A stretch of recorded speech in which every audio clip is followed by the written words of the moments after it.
Praise the lord. నా ప్రియమైన దేవుని సంగమా, ఎలా ఉన్నారు? నా ఆరోగ్యం కొరకు, నా పరిచర్య కొరకు ప్రార్థన చేస్తూ ఉన్నారా?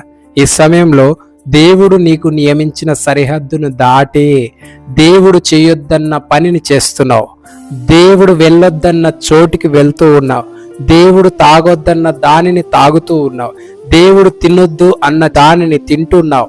దేవుడు ముట్టొద్దు అని చెప్పిన దానిని ముడుతున్నావు. దేవుడు నియమించిన సరిహద్దును దాటి దేవుని యొక్క కృపా కాపుదలను దూరం చేసుకొని శత్రువైన సాతానుకు, అపవాదికి చోటిస్తూ ఉన్నావు. అపవాదికి చోటిస్తే గర్జించు సింహం వలె ఎదురు చూస్తున్న వాడు చూస్తూ ఊరికే ఉంటాడా?